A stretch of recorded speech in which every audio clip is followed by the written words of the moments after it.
తిరుప్పావై మాసం లేదా మేలినోము మాసం. వసంత మాసంలో కోయిల నాదంలాగా ధనుర్మాసంలో ఆండాళ్ చెప్పిన పాసురం పల్లవిస్తూ ఉంటుంది. ఆండాళ్ శ్రీకృష్ణుడి భక్తురాలు. మార్గశిరంలో తెల్లవారుజామునే లేచి తలారా స్నానం చేసి నోము నోచుకుని కృష్ణుణ్ణి ఆరాధించేందుకు గోపకన్యల్ని పిలవడం నుండి తిరుప్పావై పాసురాలు మొదలయ్యాయి. మనం ఈ పాసురాల్ని అవగతం చేసుకుంటూ వెళితే ఆండాళ్ చెప్పేది మనకు హృదయంగమం అవుతుంది.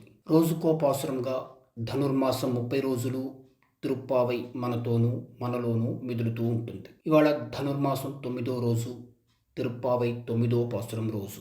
ఆండాళ్ 9వ పాసురాన్ని నిద్రపోతున్న గోపకన్యను లేపడానికి ప్రయోగిస్తోంది. ఇదిగో ఇలా: తూ మణిమాడత్తు చుற்றும் విளக்கெரிய தூபம் கமழ துயிலனை மேற் கண்வளரும் மாமன் மகளே மணிக்கதவம் தாழ்த்திறவாய். மாமீர், அவளை எழுப்பீரோ?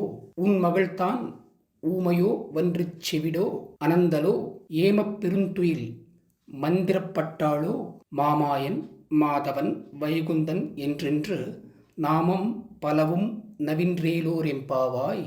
ఈ పాసురాన్ని మనం తెలుగులో ఇలా తెలుసుకుందాం. పవిత్రమైన రతనాల మేడలో చుట్టూ ఉన్న దీపాలు వెలుగుతూ ఉండగా, ధూపం వ్యాపించి ఉండగా, పరుపుపై నిద్రపోతున్న మామకూతుర రతనాల తలుపు గొళ్ళెం తీయి. అత్త, తనను లేపవా? మీ అమ్మాయి ఏమైనా మూగదా లేక చెవిటిదా? మత్తులో ఉందా? పిచ్చి నిద్ర మంత్రానికి పడిపోయిందా? మా నల్లనివాడు మాధవుడు వైకుంఠవాసి అని అంటూ అంటూ నామాలు చాలా చెబుతూ లేచిరాని ఓలాలా నా చెలి. ఈ చెప్పిన దాన్ని మనం ఇలా అవగాహన చేసుకుందాం. ఈ పాసురంలో పవిత్రమైన రతనాల మేడలో చుట్టూ ఉన్న దీపాలు వెలుగుతూ ఉండగా అనడం ఈ లోకంలో సత్యాలు రత్నాలై కాంతులీనుతూ ఉన్నాయి అనడానికి ప్రతీకగాను, ధూపం వ్యాపించి ఉండగా అనడం లోకంపై దైవం వ్యాపించి ఉంది అనడానికి ప్రతీకగాను చెప్పినట్టు తోస్తోంది. ఇలాంటి పరిస్థితిని గ్రహించకుండా నిద్రపోతున్నావా అని మెత్తగా మందలిస్తోంది ఆండాళ్. మా నల్లనివాడు, మామాయన్ అని తమిళ పదం. మామాయన్ అంటే మా నల్లనివాడు అని. ఇక్కడ మా నల్లనివాడు అనడం మహావిష్ణువును సూచిస్తోంది. మాయన్ అంటే విష్ణువు అని, మామాయన్ అంటే మహావిష్ణువు అని మనం మరోసారి తెలుసుకోవాల్సి ఉంటుంది. ఈ గోపకన్య మాత్రమే కాదు, మనము పిచ్చి నిద్రలోనే ఉన్నాము.